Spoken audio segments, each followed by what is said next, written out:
Ang perfect combination na ito, masarap papakin. Pero maniniwala ba kayong pwede rin itong gawing ice cream?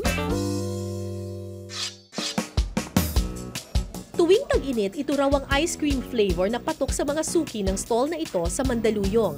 Para ka rin lang daw kasing kumakain ng hilaw na mangga na may bagoong. Ang pinagkaiba, malalasap mo ang sarap ng kombinasyong ito in ice-cold goodness. Pagkatapos balatan ng manggang hilaw, hihiwain ito into cubes at saka ilalagay sa food processor. Ililipat ang mangga sa blender para mas maging pino.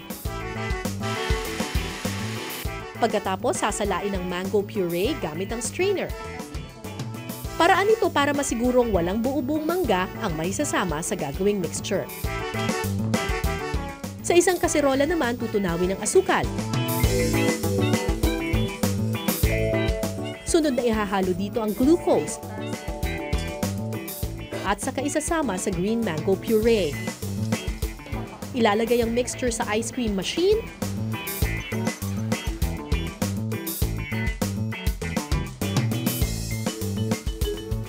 After 20 minutes, ihanda na ang bagoong topping dahil ready na ang green mango ice cream. Actually, ang nagdadala sa kanya ay yung bagoong. Kasi yung pagkaasim nitong green mango, talagang yung parang manggang hilaw talaga siya. Tapos, para sumarap siya, kailangan mo talaga siyang parisa ng maalat-alat na manamis-namis na bagoong. Kung leche flan o kaya naman ay gelatin ang hilig nyo, pero naghahanap kayo ng bago, subukan nyo ang green mango flan. Ito ang naisip na twist ni Karen sa nakasanayan nating matamis. Una munang gagawin ang crust. Ilalagay sa grinder ang cashew at dates.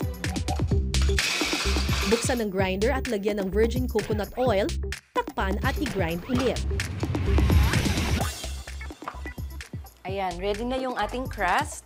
So, ipopour lang natin siya sa 8-inch pie pan. Pero hindi naman natin ito i-bake eh. So, didistribute lang natin. Palalamigin sa chiller ang crust nang hindi bababa sa 1 oras. Sunod na gagawin ang mismong flan. Ibe-blend ang honey at green mango strips sa electric hand mixer. Pagsasamahin ng rum at gelatin powder na magiging binder sa gagawing flan. So now we're going to put water.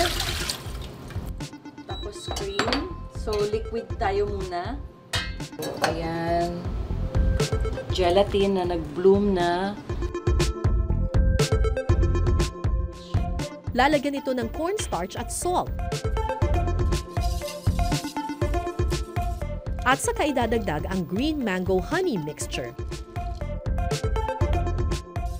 Hahaluin ito hanggang sa well-mixed na ang mga sangkap at saka ililipat sa nagawang crust. Kapag lumamig at tumigas na, pwede na itong lagyan ng fruits at edible flowers as toppings. It's a work of art. Ang ganda niyang tingnan.